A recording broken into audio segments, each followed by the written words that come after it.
É a segunda vez que eu tenho o prazer de voltar a Blumenau este ano. E para grande prazer meu, a segunda vez que eu venho falar de ética em Blumenau. Mas em fevereiro, o Brasil era outro, completamente diferente. Se houver Brasil em dezembro, talvez o tema seja também diferente do que eu falei. Tanto que a palestra de hoje tem um enfoque totalmente diferente. Eu vou começar com uma coisa completamente lúdica, que parece fora do que eu quero, mas é absolutamente central para o dia de hoje. Desde o século XIV circula de forma oral na Alemanha um conto de fadas chamado Hansel e Gretel, em português João e Maria.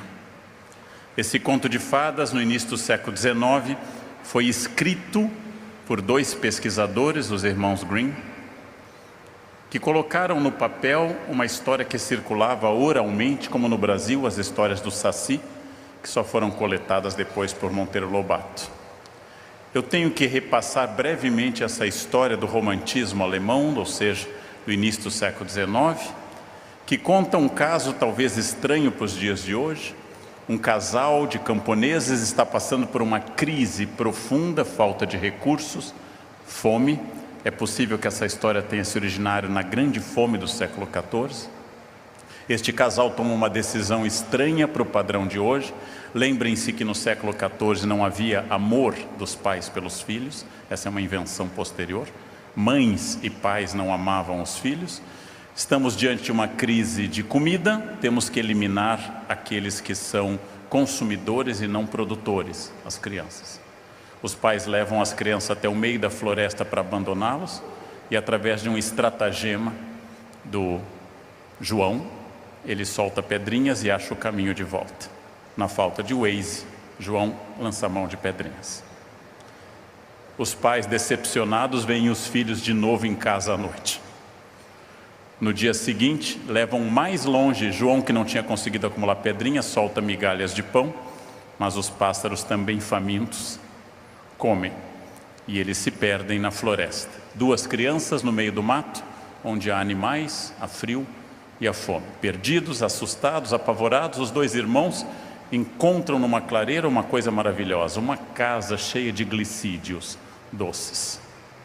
Começam a comer desesperado as paredes de pão de mel, os pirulitos e doces, lembrando que o açúcar era uma iguaria super sofisticada na Europa, até a explosão representada pela América e principalmente depois o açúcar de beterraba a partir do século XIX.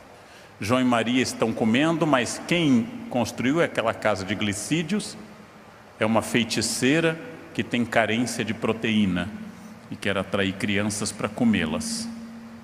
Vejam o que nós temos aqui até agora. Um casal de pais assassinos que duas vezes, ou seja, não cola mais ser culposo, duas vezes tentaram abandonar os filhos e conseguiram na segunda. Crianças que invadiram uma propriedade privada, estão destruindo uma propriedade privada, e uma velha que atrai crianças com o objetivo de atacá-las. João e Maria são trancados e alimentados para ficarem gordos. João e Maria então decidem usar um recurso, mostrar um ossinho de frango para parecerem magros. A velha tem presbiopia, ela não vê bem. E, num descuido, a velha pede o auxílio a Maria. Eu estou narrando a história dos irmãos Grimm, não as versões açucaradas feitas depois pela Disney.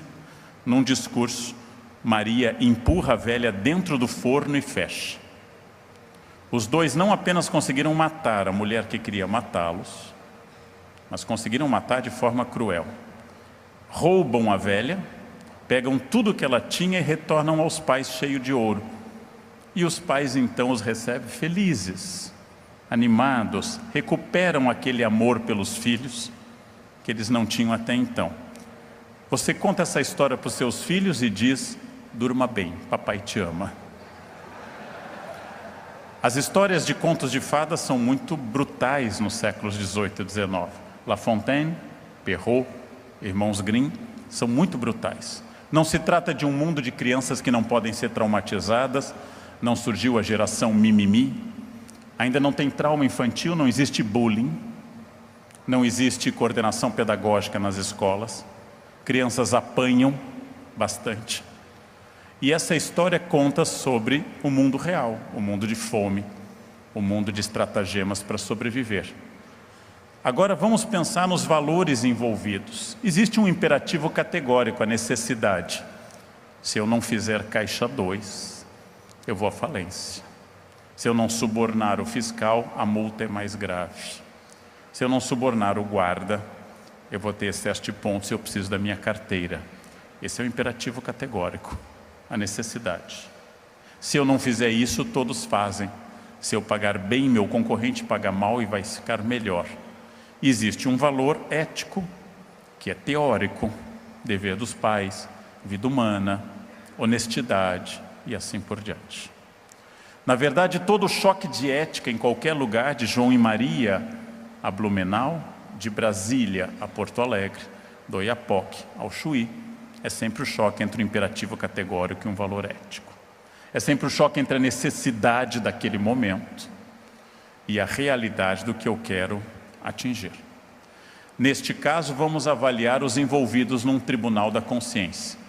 De um lado, João e Maria, 2 filhos capazes de matar uma senhora. Do outro lado, uma senhora que queria comê-los, mas que acabou assassinada. E 2 pais assassinos, que acabaram perdoando mediante muito dinheiro. Não se salva ninguém. Absolutamente ninguém. Num tribunal, isso aqui, se eu tivesse uma delação premiada de um sobre o outro, não sobrava ninguém. As histórias de crianças antigas não falam de um mundo ideal.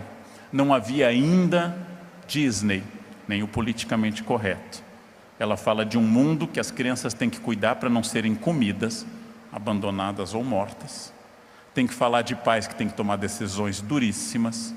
E tem que falar de senhoras viúvas e meio loucas na floresta, que são confundidas com bruxas pela comunidade, e assim por diante. Este é um mundo real e um mundo duro. E aí vêm os filósofos e falam em valores como ética, respeito, honestidade e assim por diante. Fiquemos com isso na memória. Os valores de cada personagem são valores concretos e reais, são valores absolutamente diretos. Há pouco, conversando com algumas pessoas antes da palestra, eu brincava um pouco com essa característica que é típica de filho de imigrantes como eu, é mais forte no sul do Brasil do que no Nordeste, que é o caráter direto da fala, confundido inclusive às vezes com grosseria. Diante da fala típica brasileira do Recife ou de Salvador, onde a fala é suavizada por talvez, eu verei, quem sabe, a fala interiorana da área alemã do Rio Grande do Sul é direta. Por isso que às vezes eu já ouvi em São Paulo essa ideia de que a diferença entre a araucária e o gaúcho é que a araucária leva 30 anos para ficar grossa. Ao contrário meu e dos meus conterrâneos. O que para alguns é grosseria, para outros é caráter direto. São valores. Valores são distintos. Eu aprendi a estudar fora pela primeira vez na vida, sozinho no inverno na França, com pouco dinheiro, perto do meu aniversário, em pleno inverno europeu. Convidei os colegas para um jantar na minha casa, os colegas de pós, e disse, sexta eu vou fazer um jantar, vocês vêm? E disseram, não. E pronto. E eu com aquela cara, quase começando a chorar no inverno, sozinho. Mas como assim? Não, não, a gente não pode, é muito em cima. No Brasil a gente diria assim, eu vou ver se vou, mas eu tenho um problema, eu tenho que buscar minha cunhada no aeroporto, aí eu vou ver se eu dou uma passadinha. Mesmo quem não vai no Brasil dá explicação. Isso são valores. Mas esses são valores muito pequenos, comparado com aquilo que eu preciso fazer uma distinção muito maior sobre ética e moral. Ética é um fenômeno filosófico. Ética é um fenômeno criado a partir de uma reflexão grega e que se estende em filósofos seguintes, desde Platão e Aristóteles até Spinoza, Descartes, Kant, e investiga o que dá base aos valores. Moral é muito mais antiga e provavelmente igualmente importante. Investiga as leis dadas por uma entidade divina, pela teologia, as regras dadas e os valores em si. A moral diz, quinto mandamento, não matarás. A moral diz, quarto mandamento, honrarás teu pai e tua mãe. A ética pergunta, por que não matar? Não porque alguém disse, não porque foi uma ordem, mas a grande questão ética é o que eu devo fazer independente se ninguém observar. Mesmo que não haja um Deus ou uma autoridade me olhando. Mesmo que não haja alguém superior dizendo que é certo e errado, que é uma grande tradição humana. Mesmo que eu não acredite que haja isso, por que é que eu devo fazer? Porque o errado é errado, mesmo que ninguém saiba. Porque é errado trair a esposa ou o marido, mesmo que o crime seja perfeito. Porque é errado fazer algo mesmo que não haja nenhuma testemunha. É uma pergunta um pouco mais difícil. Por isso é muito mais tranquilo ensinar moral e catequese do que ética. Basta eu dizer aquela frase que eu ouvi na infância, Deus te vê. Deus te vê o tempo todo. Que aliás estava no banheiro da minha escola. Deus te vê. Essa ideia, que causa muita psicanálise em mim até hoje, é uma ideia fácil de ser ensinada. Numa grande pintura de Bosch, no Museu do Prado, em Madrid, há uma pintura circular com os 7 pecados capitais e ao centro escrito em latim, cave, cave, Deus videt. Cuidado, cuidado, Deus te vê. É fácil dizer aos outros que há um ser vendo. É mais difícil dizer independente de alguém ver. Tal questão é errada ou não. Mas o que tem em comum tanto a moral quanto a ética? Ambas tocam no ponto da felicidade.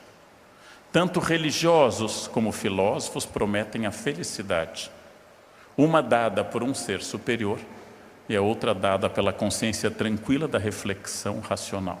Mas ambas não são inimigas, porque ambas nascem da vontade humana de sermos felizes. Ética trabalha com inúmeros valores. Ética debate inclusive questões morais. Ética debate atitudes. Ética debate posicionamentos. Ética vai das pequenas questões do que a gente chama de microfísica da ética, até grandes questões do convívio social. Ética diz respeito a muitas questões, e aqui sim eu tenho que, em todas as palestras sobre ética, falar de uma espécie de pai fundador, independente do tema. Aristóteles dedicou um dos seus muitos livros, apenas um, a seu filho, Nicômaco.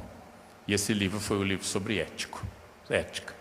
Quando ele dedica um livro ao filho, quer dizer, o que eu quero transmitir ao meu filho são valores éticos. A Ética Nicômaca é um livro curto, fácil de ler.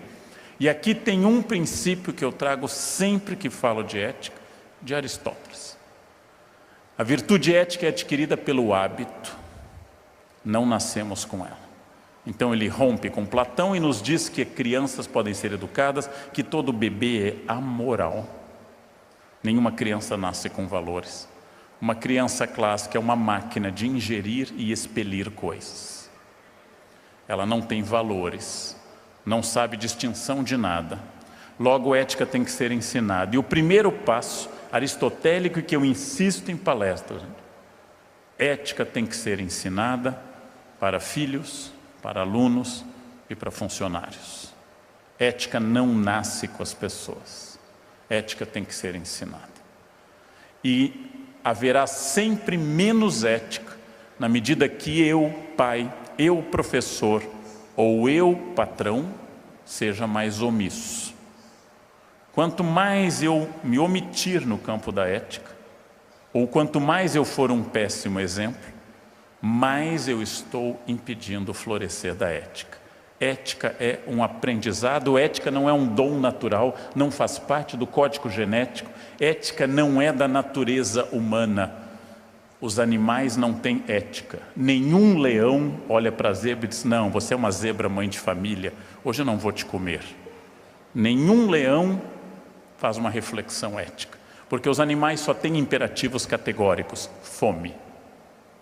Eles não fazem reflexão. Não há animais que optam por ser veganos. Não há animais macrobióticos. Um leão não opta, agora eu vou comer só alfafa, porque eu sinto a dor da zebra, não posso mais comê-la. Animal nenhum entra em crise existencial, animal não é depressivo, animal nunca toma Prozac. Os animais são imperativos categóricos puros, passa por cima de tudo. Os seres humanos são diferentes porque, em primeiro lugar, nós, além da natureza, temos um exercício de construção. Nossa natureza é capaz de adquirir ética e aperfeiçoá-la. Então eu quero partir daqui para ir para um campo totalmente distinto. Nós podemos aprender ética e podemos ensinar. É errado do ponto de vista histórico a pessoa que diz que sempre foi assim. É errado. Vou dar um exemplo absolutamente passageiro. Há 30 anos ninguém usava cinto de segurança neste país. O cinto de segurança se perdia no banco de trás, entrava num buraco negro. A gente nunca sabia onde ele estava. Às vezes ia vender o carro 10 anos depois, ele estava com o plástico ainda envolvido. Quando eu andava de carro com meu pai, a gente brincava dentro do carro e pulava para frente. E não havia nenhuma discussão sobre isso, mas a lei já existia. Nós mudamos. Mudamos mediante educação e coerção, consenso e multas. Nós mudamos atitudes. Há 50 anos, bater numa mulher, uma violência ética inadmissível, era muito mais simples. Não havia delegacia da mulher, não havia lei da Maria da Penha, e o discurso feminista estava pouco presente. Há 50 anos, os cafajestes se sentiam mais à vontade do que se sentem hoje, apesar de continuarem sendo cafajestes. Cafajeste é que nem champignon, brota em qualquer lugar.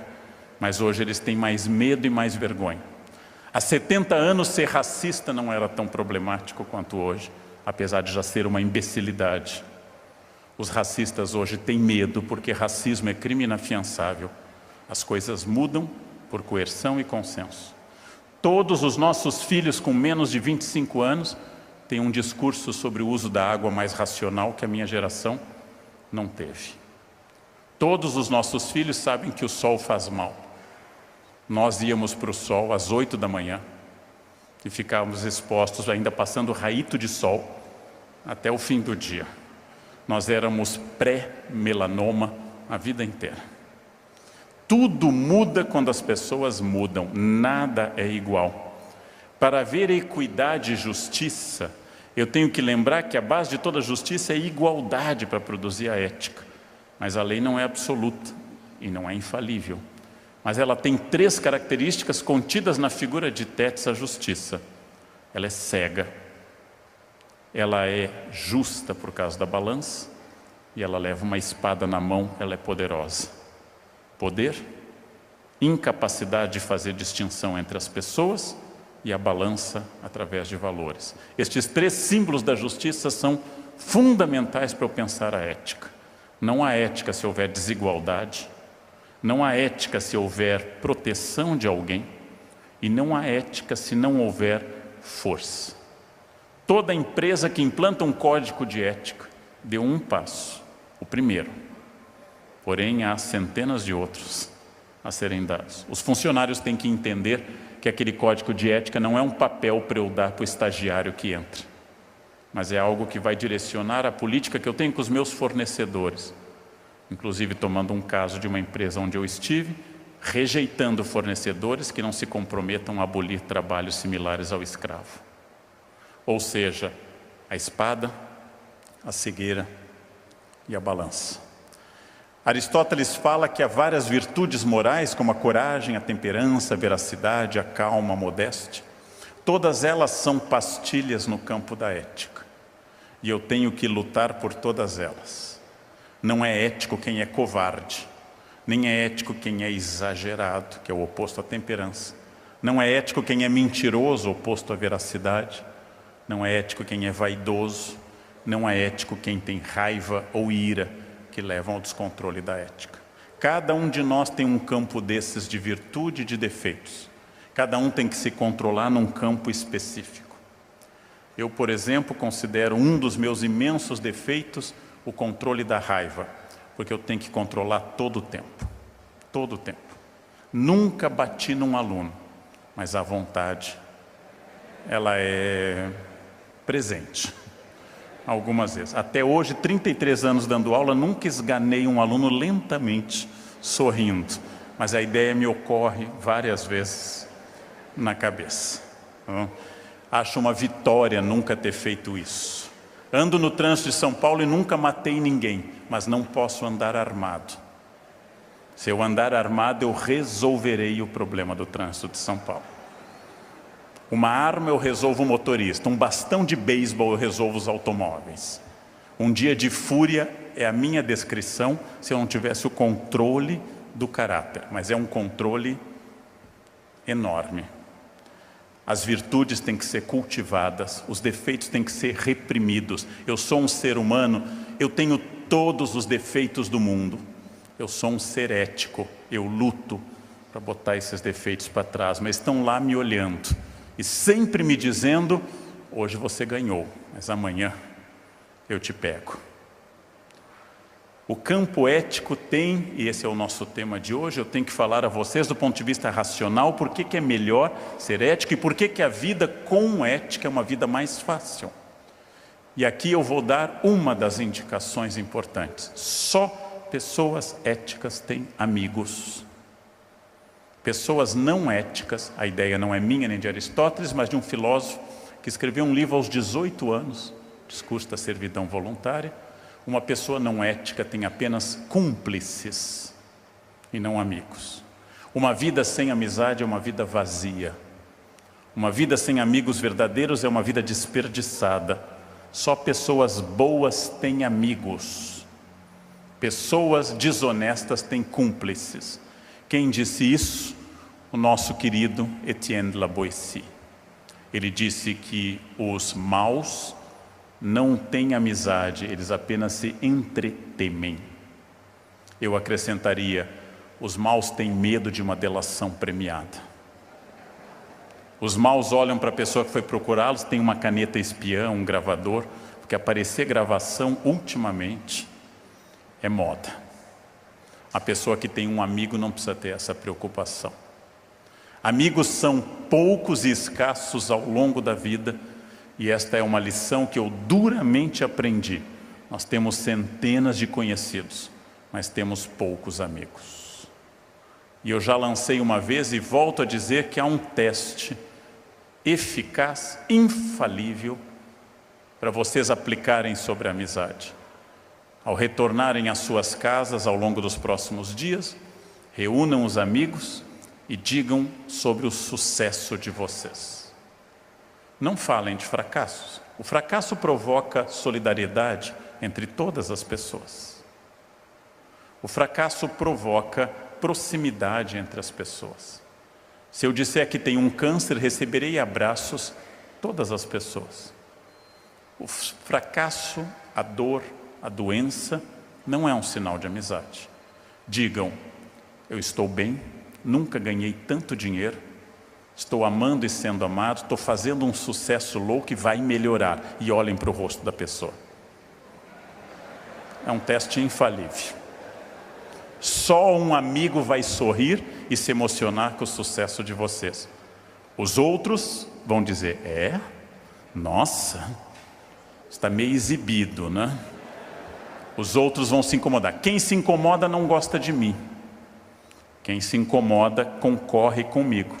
Quem se incomoda não tolera o meu sucesso. Ou como disse uma que eu chamo agora de semi-amiga, aquela categoria de inimigo que nos abraça. Disse uma semi-amiga dizendo: nossa, Leandro, você passa o Brasil inteiro dando palestra, escreve muitos livros, todo mundo quer ouvi-lo. Isso passa, viu? Isso passa. Bem, ainda não passou, mas passará um dia. Eu gostaria só que esse dia fosse um dia depois. Obrigado. Eu gostaria só que esse dia em que vai passar tudo, porque tudo passa mesmo, que fosse um dia depois do dela. Para eu poder acompanhar o enterro e dizer: nossa, passou, e antes ainda de mim. Aristóteles diz uma coisa sobre a qual eu nunca desenvolvi muito até hoje, mas que é fundamental. Todas as pessoas éticas têm essa areteia, esse compromisso em grego com a verdade, elas têm justa indignação. Uma pessoa ética briga, mas briga pelas causas corretas. tem pouquíssimas causas pelas quais brigar no Brasil de hoje. Nós não devemos brigar por coisas pequenas, devemos relevar tudo. Gente inconveniente, gente que fala alto, gente chata no trânsito, tudo isso é de menor importância, ou citando uma ex-autoridade federal, de menos importância. Todo o resto que é importante são as grandes causas pelas quais a vida vale a pena. Por exemplo, família, por exemplo, ética, por exemplo, a luta contra o preconceito. Estas são as causas que valem a pena e para as quais nós temos que ter justa indignação. Utilizando a Mafalda, a grande personagem da história em quadrinhos do Quino na Argentina, eu tenho que dizer basta a tudo que seja estruturalmente ruim e realmente não rir e nem compactuar com as coisas ruins. A crença aristotélica é uma palavra que depois, essa palavra não é de Aristóteles, é um neologismo inventado por Rousseau em francês. A perfectibilidade, Aristóteles usa uma palavra em grego, a perfectibilidade do caráter. O caráter pode ser transformado e melhorar ano a ano, se eu quiser. Se melhorar o caráter for meu projeto de vida, como é o meu, apesar da dificuldade. Eu luto para ser uma pessoa melhor. Sou derrotado muitas vezes. E às vezes digo para as pessoas que gostam de mim, eu melhorei muito. E elas me dizem, imagina antes. Tamanha quantidade de coisa que tem para consertar ainda. Eu preciso melhorar o meu caráter sempre e constantemente. Preciso ser um homem, um pai, um professor, um profissional melhor cada dia. Perfectibilidade do caráter. Esta luta vai terminar no dia da minha morte. Preciso lutar para isso. Sempre. Este é um desafio. Outra questão importante é que eu tenho que incluir o meu eu na ética. Tudo o que acontece, acontece passando por mim e eu tenho responsabilidade sobre quase tudo. Responsabilidade significa que minha vida, minha família, meu corpo, minha renda não são dados do destino, mas são questões fundamentais deste momento. Nós temos no Brasil uma imensa tradição de tirar o eu da história. Nenhum de nós assume que faz parte. E utilizamos frases como o brasileiro não sabe votar, o brasileiro é atrasado, o brasileiro no trânsito é muito estressado. Mas eu sou um santo, consciente criticamente e sempre pontual. Eu vou insistir num ponto que é incômodo, porque é a coisa mais fácil de dizer a todas as plateias, que causaria palmas fáceis e agradaria a todos os ouvidos, ela não é verdadeira. Mas se eu fosse populista, eu insistiria. Que frase é essa? Nós somos um país de trabalhadores honestos governados por ladrões. Seria fabuloso isso. As plateias adorariam, porque nós somos os honestos. Nenhum dos 513 deputados que hoje estão em Brasília e dos 81 senadores, da presidente que está em licença para investigação e do atual presidente em exercício, nenhum deles deu um golpe de Estado. Todos foram eleitos em eleições livres, abertas e secretas. Todos que deram aqueles votos que tanto nos envergonharam, foram eleitos por nós. Nem que seja pela última vez aquele, mas foram eleitos por nós. E aí Aristóteles nos diz uma frase: os homens refugiam-se na teoria e pensam que estão sendo filósofos, e se tornarão bons com a teoria. Nisso se portam como enfermos, que escutassem atentamente seus médicos, mas não fizessem nada do que estes lhe prescrevem. Quem ouve palestras sobre ética e continua andando no acostamento, se funciona como quem vai ao médico, acha o médico ótimo, chega a casa e não faz nada do que o médico manda. Aí o conselho, não vá ao médico e não escute palestra sobre ética. Vá direto para o acostamento, é a sua vocação, é o seu jeito. Não perca mais tempo com isso. A vida sem ética multiplica os problemas porque o mentiroso começa a se enredar exponencialmente em histórias. Toda pessoa que mente tem que ter uma memória brilhante e começa a ser pego nos detalhes da sua história. Ao contrário do que nos ensinaram, isso é terrível dizer, o crime compensa. Roubar compensa. As mães estavam erradas. Ladrões enriquecem mais rápido. Porém, não compensa para sempre. Não compensa para toda a vida. É óbvio que o imposto que eu não pago vai para o meu bolso. Porém, em algum momento há o risco de um funcionário nipo brasileiro aparecer na minha frente da Polícia Federal. Há um risco. Em algum momento, eu posso passar pelo constrangimento que deve ser devastador de ser preso na frente dos meus filhos. Deve ser devastador este sentimento. Papai é um ladrão. Isso é terrível. E mesmo que papai tenha morrido sem ser preso, eu sei que papai é um ladrão. Papai não podia estar recebendo um salário de 5, 10 mil reais e está nos levando para a Europa de primeira classe. De algum lugar saía esse dinheiro. Papai era um ladrão. Difícil isso. O legado da honestidade é um legado, não é que ele seja exatamente ou unicamente melhor, mas ele é mais fácil. O homem desonesto, quando toca seu WhatsApp perto da esposa, fica apavorado. Pode ser de tanta gente. Não? Celular de gente desonesta tem muito código. Tem muita senha para acesso à foto, para mensagem. Um homem desonesto jamais entrega esse celular para a mulher e diz: atende aí, vê quem é. Porque isto é um gesto de profunda confiança na sua ética. Um homem honesto, se alguém diz: você me traiu, esse homem diz com tranquilidade: não, isso é uma história falsa. Um homem desonesto vai saber quem disse isso, quando, em que situação, para saber onde ele vai negar e assim por diante. A desonestidade torna a vida complicada, torna a vida difícil, torna a vida acidentada. A desonestidade é uma questão que nós temos que pensar diretamente no Brasil, porque nós temos que pensar numa transformação que está sendo demandada neste país, para o qual eu sou muito otimista. Que é isso? Em primeiro lugar, o problema central deste país, a confusão entre o público e o privado. A ideia de que o que é público não é de ninguém, quando a ideia é que o que é público é de todos. A ideia de que se é público eu tenho direitos, mas a ideia que falta é que eu tenho deveres maiores. Eu tenho direito a escarrar na minha casa. Eu tenho direito a jogar papel no chão da minha casa. É um direito privado. Eu tenho direito a tudo na minha casa que não fira a lei. Eu não tenho direito a quase nada em público, porque o público me obriga de muitas formas. Houve um ministro do Trabalho, numa era que a gente achava a mais corrupta da história, logo após a ditadura.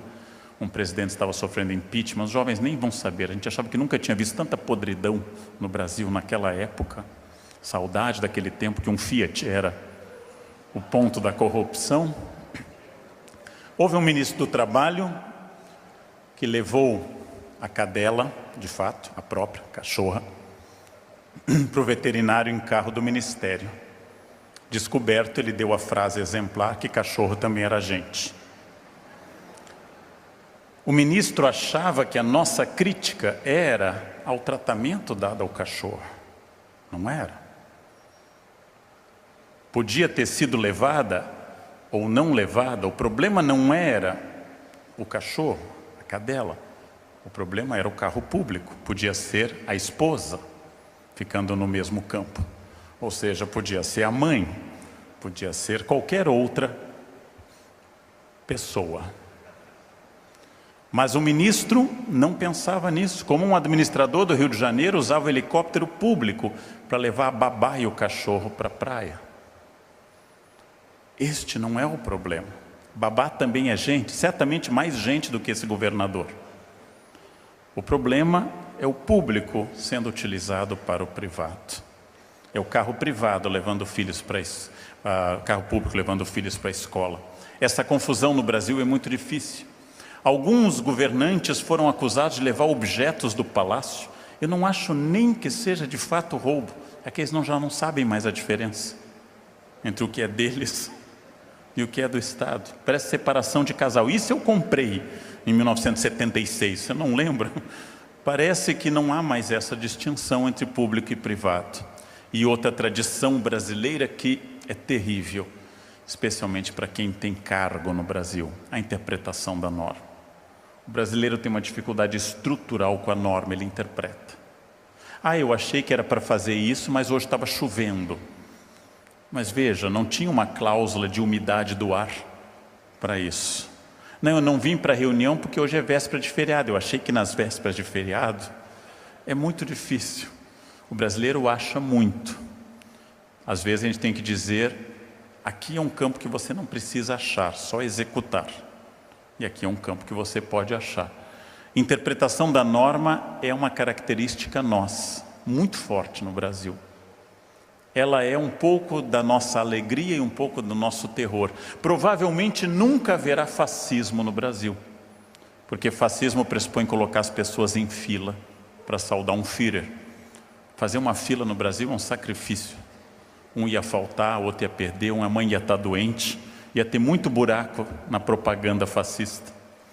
Nós somos dados à interpretação da norma, e essa imagem eu gosto muitíssimo dela. Porque para a ética brasileira voltar a ser uma prática e não apenas uma preocupação, eu descobri essa imagem que me toca de forma particular. De um lado o pé de uma bailarina, o lado direito na sapatilha de cetim, graciosa, voando, bela dançarina. No pé esquerdo está o custo disso. Nós no Brasil costumamos valorizar o resultado e não o custo. Por isso que no Brasil pessoas de sucesso são olhadas sem levar em conta o que custou este sucesso para esta pessoa. Alguém olha para a casa boa de alguém e não pensa os anos de poupança, de trabalho, de investimento para você chegar ali. Eu aprendi e tenho dito isso repetidamente porque hoje é uma crença total minha. Eu aprendi que jeito ou sorte é o nome que todo vagabundo dá ao esforço dos outros. Todo vagabundo diz que alguém que venceu tem sorte, tem jeito. Nossa, você tem uma sorte, o dinheiro lhe sorri. O dinheiro nunca sorri para ninguém. O dinheiro para ser obtido é um sacrifício muito grande, às vezes mais, às vezes menos. É uma coisa que me irrita há anos e eu tenho insistido. Quando as pessoas me dizem, nossa, você tem muito talento com línguas. Eu não tenho talento algum. O pouco que eu fiz na minha vida é fruto de sábado e domingo estudando verbos irregulares. E passando férias de janeiro e fevereiro fazendo estágios no exterior para ver se aprendi alguma coisa. E aí quem não faz isso diz, nossa, mas como você tem jeito? Não tenho jeito nenhum. Todas as vezes que alguém olha para alguém e diz, nossa, mas como você consegue isso? Por detrás disso está o pé esquerdo, o sacrifício, as horas de trabalho, as muitas horas de trabalho que cada coisa demanda na vida. Mas nasceu rico. Vocês sabem melhor do que eu, estando no mundo da economia ativa, que a garantia de dinheiro em família não dura uma geração se a pessoa for estúpida. Não dura uma geração. Porque tem gente mais esperta com menos dinheiro. E o dinheiro não leva desaforo para casa. O esforço e o trabalho têm que ser retomados como valores.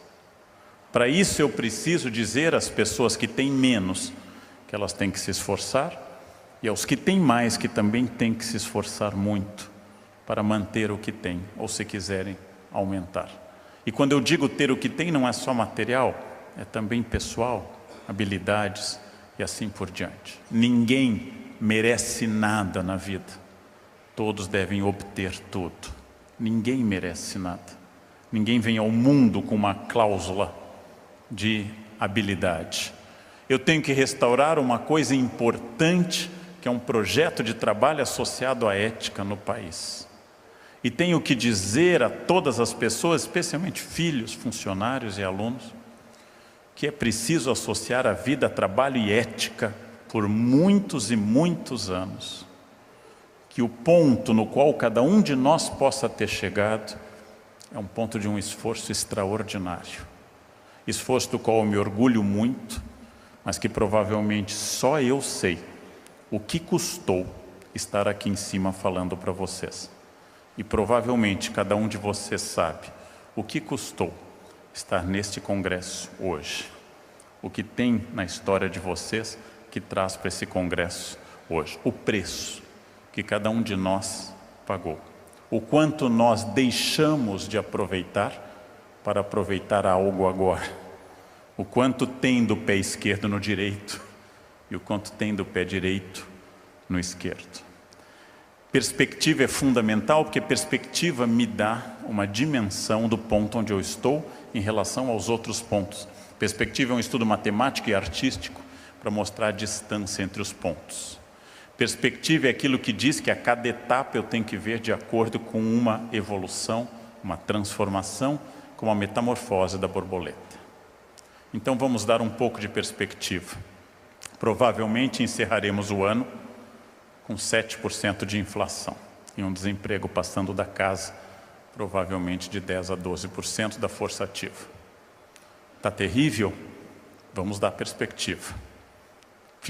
Último mês do governo Sarney, 84% de inflação ao mês. Índice acumulado de 4.800%. Dinheiro era garota de programa, fazia overnight, trabalhava à noite. A gente ganhava dinheiro de manhã. Os jovens nem imaginam o que seja um investimento feito às 4 da tarde que de manhã tinha rendido. Vocês nem imaginam o que seja isso. Nós já tivemos crises econômicas piores do que a atual. 1929, 1989 e 90. O que nós não tivemos nunca é um tal colapso de crise ética e de valores. Isso é inédito no Brasil. Nunca tivemos tamanho esvaziamento de valores. Por isso que mais do que nunca nós estamos numa encruzilhada, porque os brasileiros pensam, se afastam de uma, sobe Temer. Se Temer cai neste momento, sobe Maranhão. Se Maranhão cair, sobe o presidente do Senado. Ou seja, Satanás, Lúcifer, demônio, capeta. Não há aparentemente, não há aparentemente uma solução. Não era como em 84 que nós íamos às ruas e pedíamos diretas já, pela restauração da democracia. Não era como em 92, fora Collor. Agora fica sendo uma solução meio de Adão. Ou é Eva ou a mão. Não tem opção. Ou a chita, pode ser pior. Fica uma solução difícil. Nós estamos sem perspectivas, por isso vamos dar mais perspectiva. Vocês acham que a situação está difícil? Esta é uma foto recente de uma rua de Damasco. Pode ser pior.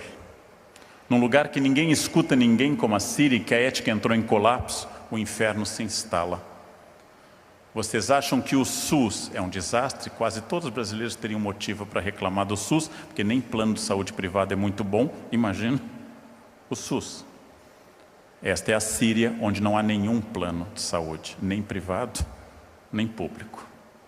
Sempre pode ser pior, como a gente aprende quando casa de novo. Sempre pode piorar.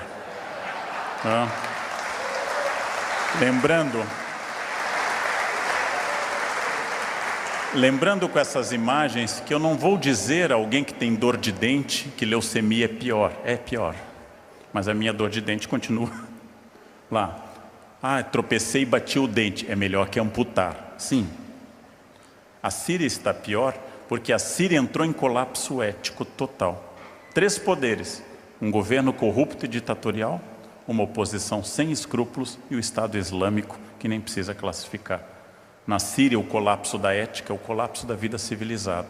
Este é o risco, quando nós achamos que não há mais nada a fazer. Este é o risco. Precisamos resgatar valores.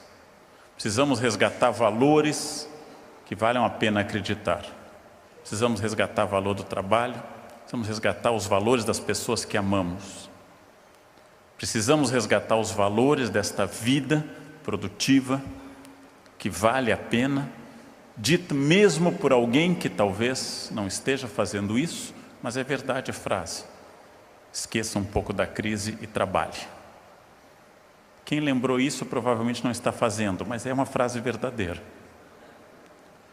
Eu estava na faculdade quando a ditadura militar estava no final, e a ditadura militar terminou com 220% de inflação ao ano e taxa de emprego superior à atual. E a minha faculdade continuou. Eu estava na pós-graduação durante a era fora Collor e a inflação em alta ainda. Eu estava fazendo as minhas coisas em plena crise atual. O que continua são os valores que eu cultivei. Em 20 anos, nenhuma das pessoas que agora nos incomoda estará viva. Amém. Em 20 anos, provavelmente pessoas na casa dos 70 a 80 anos, nenhuma delas estará viva. É claro que elas têm metástases. Mas em 20 anos eu suponho que, tirando a Rainha Elizabeth II, todo o quadro dirigente mundial atual esteja passado. E nós provavelmente continuaremos. De novo, perspectiva. Eu tenho um projeto de vida pessoal, familiar, profissional e também engajado nas minhas organizações de classe. Estes projetos continuam. O Estado atrapalha ou não e deve ser muito influenciado por nós. Mas perspectiva, ponto de onde eu estou falando. De novo, do micro ao macro. Ponto positivo dessa foto, a maioria está cumprindo a regra. Ponto negativo, o cara que está na faixa de ônibus, provavelmente falando ao celular, ele detesta a corrupção do governo. E ele não entende que, apesar disso ser menos grave que roubar merenda de criança ou levar à falência a Petrobras, apesar disso, aqui está um elo causal entre uma coisa e outra. E aí eu volto a uma ideia. O ponto mais difícil para dizer para nós brasileiros: não existe Estado corrupto baseado numa nação não corrupta. Não existe governo claro e sem corrupção baseado numa nação corrupta. Em todos os lugares onde há Estado corrupto, há uma alimentação entre família, empresas, trânsito e escolas. Eu ouço as críticas ao Estado e quase todas são justas. Eu dou aula há 33 anos. Há 33 anos que eu recebo atestados médicos falsos de pais. Há 33 anos que eu recebo estelionato de pais, que é talvez o pior exemplo que uma criança pode receber na vida. O pai estelionatário com um atestado médico falso. Há 33 anos que eu pego alunos colando. Há 33 anos que eu vejo pessoas fazendo coisas erradas e vejo um trânsito difícil. Vamos pegar os dois exemplos, que se querem se animar, o Brasil não está entre os 50 países mais corruptos do mundo. Tem pior? Tem. Tem pior. Coreia do Norte e Somália são tidos como os países mais corruptos do mundo. O que eles têm em comum? Ditaduras. Na ditadura, a corrupção nunca é combatida e ela se torna uma floresta. Na democracia ela aparece. Na ditadura, a corrupção se torna endêmica, aceita, estrutural, pétrea. Outra questão em comum, a pobreza. Mas em todos esses lugares, vocês vão notar que do aeroporto ao ditador, da escola à família, do trânsito ao governo, há uma coerência de corrupção. Vamos para os países que são os menos corruptos, Dinamarca e Finlândia. O Brasil está em 76º lugar, segundo o ranking da ONU. Nós perdemos 20 casas por causa do escândalo da Petrobras. Perdemos 20 casas no escândalo de corrupção. Nós tivemos um progresso incrível nessa classificação por causa do escândalo da Petrobras. Estávamos em 96º, passamos para 76º e disputando posições mais destacadas. Dinamarca e Finlândia não são países mais felizes. O índice de suicídio da Finlândia é maior do que no Brasil. Da Suécia é muito maior, do Japão é muito maior que no Brasil. Porém, são países onde a corrupção é esporádica, ocasional, absolutamente fora do previsto. Essa é a reflexão incômoda. Estado e sociedade. Citando Gandhi, eu tenho que ser a transformação que eu quero ver no mundo. Se eu quero um mundo ecológico, eu reciclo o lixo na minha casa. Se eu quero um mundo sem preconceito, eu não permito que piadas preconceituosas sejam contadas na minha casa. Se eu quero um mundo ético, a minha casa, a minha associação e a minha empresa serão éticos. Eu sou a transformação que eu quero ver no mundo. E sempre que eu tomo uma decisão ética, eu garanto a liberdade. Porque a pessoa sem ética vai ficando enredada. Ela vai perdendo a liberdade. Até que a rede é tão complexa que ela não consegue mais nada. Ética garante liberdade. Eu tenho liberdade de ação. Eu tenho liberdade de fazer críticas, porque eu não tenho medo do que os outros possam falar de mim. Eu tenho liberdade de voto, eu tenho liberdade de ação, liberdade de consciência. Quanto mais eu for não ético, menor a liberdade. Por isso que eu volto e insisto neste ponto. Antigamente nós dizíamos às pessoas, empresários em particular, que eles deviam ser éticos porque Aristóteles tinha dito isso. Parece que isso não cola mais. As pessoas devem ser éticas porque pela primeira vez na história nós descobrimos que não ser ético prejudica os negócios em médio e longo prazo. Que grandes empreiteiras gigantes do mercado brasileiro estão tendo prejuízos na casa de bilhões por causa de propinas obtidas no passado. Ou seja, que ser ético e associar a sua marca a um comportamento ético é algo extraordinariamente lucrativo hoje. Que você deve ser ético para reforçar sua marca no mercado, para ter a fama de ser alguém ecológica e socialmente responsável, eticamente intransigente, justo e equilibrado, porque os consumidores querem cada vez mais associar este código de direito de consumidor ao exercício crítico e cidadão. E que esta época de capitalismo selvagem, salve-se quem puder, ainda existe, mas não é mais dominante. Hoje, marcas de cosméticos brasileiros, não cito, seria propaganda, estão com valor maior na bolsa, porque associaram ao seu nome ecologia. E eu compro os produtos deles porque eu não quero destruir o ambiente. Grandes redes de lojas acusadas de terem fornecedores que usam mão de obra boliviana semi-escrava em São Paulo, estão sofrendo boicotes dos consumidores. O consumidor está cada vez mais crítico de tudo isso. E este é um momento que ética entrou no livro caixa. Ética está na planilha Excel. Só para dar uma outra pista para os senhores, tenho assessorado muitas empresas na hora de fazer seu código de ética, implantar um sistema regular de treinamento ético. Bondade das empresas? Também.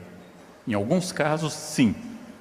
Mas é o setor jurídico que hoje aconselha que se um funcionário for flagrado numa atitude não ética, a empresa pode não ser processada, só o funcionário, porque a empresa vai deixar clara que ela lutou contra aquele comportamento, que passa a ser o comportamento de um funcionário e não da empresa. Código de ética, treinamento ético, ações éticas, hoje são argumento jurídico para separar pessoa jurídica de pessoa física. Mais uma vez, uma vida ética não é uma vida aristotélica, é uma vida que evita conhecer Curitiba. Mais uma vez, é uma vida que faz vocês ficarem tranquilos fora de Curitiba, a não ser quando querem visitar a bela cidade de Curitiba por livre e espontânea vontade. Como me perguntaram no jornal esses dias, quem vai abrir as Olimpíadas? Quem não estiver em Curitiba, né? Aparentemente, não sei quem, mas quem não estiver em Curitiba. Espero que Curitiba tenha bastante espaço, porque pelo jeito que vai, nós vamos ter que construir um puxadinho judicial. A vida ética é a vida válida porque ela faz eu dormir à noite tranquilo. A vida ética é a vida válida porque me faz olhar nos olhos da minha família tranquilo. A vida ética é a vida válida porque ela salva a minha empresa de escândalos. A vida ética é a vida válida porque ela dá lucro, porque ela agrega valor à marca e ela torna a minha marca mais forte. Eu assessorava um banco em São Paulo que tinha um comportamento extraordinariamente ativo na luta contra o preconceito em 5 áreas. Era para idosos, seniors, handicapeus, portadores de deficiência, grupos GLBT, mulheres e negros, isso. E eu dava assessoria para esses 5 grupos. Quando este banco foi comprado por um banco maior, o banco maior manteve o diretor daquele banco no banco maior. Caso único de empresa menor comprada pelo maior, que o diretor da menor se torna o diretor da maior, porque o banco maior entendeu que aquele comportamento era um comportamento que valia a pena investir e somar aquela cultura contra o preconceito. São casos variados e exemplos enormes de sucesso pela opção ética, e isso está crescendo. E eu tenho suspeita que o resultado da crise atual do Brasil será um eleitor e um consumidor profundamente enojado com a falta de ética e escolhendo a partir dessas questões. Mas aí eu preciso lembrar uma coisa que eu nunca lembrei antes, a vaidade. Para controlar a questão ética, eu tenho que controlar a vaidade, porque vaidade é o pecado fundamental. Vaidade é quando eu me acho diferente dos outros. Vaidade é quando eu me acho muito melhor que todo mundo. Vaidade é quando eu me acho orgulhoso das coisas que eu sou. Neste momento eu passei a me diferenciar negativamente da sociedade, não fazer mais parte dela, e passo a lembrar que eu sou uma pessoa especial. Nós somos especiais, mas somos iguais. Há uma tradição terrível no Brasil, uma tradição de Casagrande e Senzala, de você achar que a lei ou as regras servem para as outras pessoas. Quanto mais alto eu subo, quanto maior o cargo que eu tenho, maior a minha obrigação de servir. Eu gostaria de dizer a todas as pessoas que querem abrir seu próprio negócio, que é uma empreitada arriscada, que o patrão trabalha mais que os outros. E se ele não fizer isso, ele quebra. O bom patrão é o primeiro a chegar e o último a sair. Se ele começa a fazer final de semana a partir de quinta e voltar na terça à tarde, saiba que o negócio vai mudar de mãos rapidamente. Um colega meu, palestrante famoso, conhecido de vocês, Cortella, tem uma frase que eu adoro que diz que a única situação que eu posso perguntar para alguém, você sabe com quem está falando? É um estágio final de Alzheimer. Quando eu já não sei mais quem eu sou, e desesperado eu pergunto a uma pessoa, mas você sabe com quem você está falando? Porque eu infelizmente esqueci. E eu acrescentaria que a única situação em que eu posso achar que o mundo está girando ao meu redor chama-se labirintite e deve ser encaminhado ao médico, porque dizem é muito desagradável. Nós temos uma tradição escrava em ser servido. Nós precisamos criar uma tradição republicana, de que nós temos funções diferentes, hierarquias diferentes e até poderes diferentes. Mas quanto maior o meu poder, maior a necessidade de servir as pessoas. Que eu posso mandar, mas isto é em nome de um bem comum. Essa é a diferença entre autoridade e autoritarismo. O autoritário manda por causa dele. E a pessoa com autoridade manda porque ela está perseguindo um bem comum. Uma coisa é eu dizer para os alunos, não gritem, porque gritar vai desconcentrar a leitura deste texto e atrapalha a todos. E a outra coisa é dizer, não gritem porque eu tenho dor de cabeça. A escola não foi feita para mim e o objetivo da escola não é a minha dor de cabeça, o meu bem-estar. O objetivo da escola é o aluno. Então é preciso superar uma tradição terrível, que é a tradição do mando autoritário brasileiro, e retomar essa noção republicana de isonomia. Retomar essa tradição. Cada vez mais entender que nós temos funções diferentes, mas somos todos iguais. Que nós temos até poderes diferentes, mas somos todos iguais. que nós temos responsabilidades diferentes e que quanto mais alto eu subo, maior a minha responsabilidade. E aqui, uma coisa importante no Brasil, esta ética se verifica imediatamente nos padrões mais baixos de trabalho físico. Eu já disse isso várias vezes em público e repito até morrer. Não é um gesto ético respeitar o ministro do Supremo Tribunal. Não é um gesto ético respeitar o delegado. Isto se chama estratégia. É um gesto ético respeitar a faxineira terceirizada. Isso é ética. Respeitar alguém que é mais do que eu chama-se bom senso, vergonha na cara, etc. Encontro um cara de 2 metros, 120 quilos, com faixa preta em 3 artes marciais. Eu respeito. Não. Isso se chama saber a posição minha na escala alimentar. É respeitar o cadeirante e a pessoa de idade que revela a minha ética. Acima de tudo, superar essa noção de macho alfa que se insinuou nas sociedades e que pode ser uma mulher ou um homem. A noção de macho alfa é uma noção de estudo dos mamíferos. O leão que pode estar com todas as leoas e pode afastar os machos concorrentes é o leão que mais sofre, porque está com o cargo sempre visado. Tem que ser o macho alfa. Ele passou na minha frente, ele cortou a minha frente. Ele disse que eu sou isso. Vai ver que você é. Reflita. Ele me chamou disso e daquilo. Pense se não é verdade. E se não for, por que você está ofendido? Ou seja, a necessidade de ser macho alfa me leva a gestos não éticos. Eu não preciso ter razão numa discussão. Eu não preciso ser o ser superior. E se eu for de fato superior, eu posso ceder naquilo que for possível de ceder. Isto melhora incrivelmente as relações pessoais. Quando alguém deixa de ser macho alfa e passa a ser igual com os outros. É muito importante ressaltar a necessidade do trabalho, da iniciativa, mas não para eu ser mais do que os outros. Isso é absolutamente equivocado. É preciso estabelecer um novo paradigma. Este paradigma é o paradigma do serviço e da ética. É preciso voltar a defender a noção de trabalho, de responsabilidade, de ética. Começando na minha empresa, na minha escola e na minha família. Atingindo o trânsito e, por fim, lá na ponta do processo, aquilo que as pessoas acham que hoje que é a coisa mais importante, que é mudar A ou B na política. Substituir as moscas quando a matéria fecal é a mesma, é um exercício de renovação dos insetos. Tem certa justiça. Você roubou 8 anos, dê direito a outro agora. Tem uma certa justiça.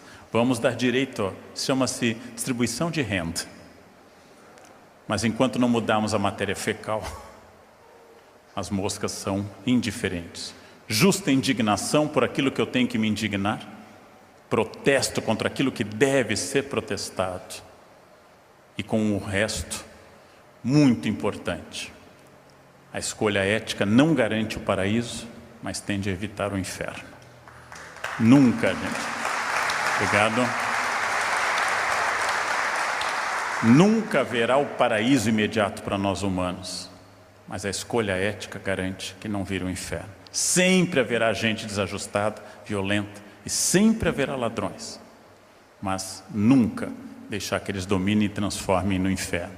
E para encerrar, o preço final disso, o resultado final, ou o ganho final desta equação, chama-se felicidade, que nunca será total, mas eu tenho uma certeza, não é possível ser feliz não sendo ético, ou vivendo num país onde a ética não seja dominante. Então, de novo, a vida que vale a pena ser vivida é a vida ética, não porque Platão ou Aristóteles disseram, mas porque é de fato e matematicamente a coisa mais importante que eu posso fazer neste momento para mudar o país, que pode mudar, pode ser bem melhor, e este é um momento privilegiado que nós estamos tendo. Todo mundo discutindo política e ética publicamente, provavelmente, o primeiro encontro desta associação não discutiu ética. Provavelmente. Hoje estamos discutindo muito. Isso é muito bom, isso é muito saudável. Isso é muito cheio de esperança. Se eu não tivesse esperança, eu me suicidaria. Ou aceitaria a cidadania alemã que me ofereceram uma vez e reverteria o erro dos meus bisavós e voltaria à Alemanha. Mas não, eu acredito, não, debaixo desse pavilhão brasileiro, acredito que tem muita coisa muito boa que pode dar muito certo neste país. Hoje, me ouvindo, contestando, pensando, aprofundando, dando suas próprias ideias, os senhores, junto comigo, deram mais um passo por este novo país. É o fim da minha palestra, mas é o início, espero, de uma nova sociedade brasileira. Espero muito. Muito obrigado. Muito obrigado. Obrigado.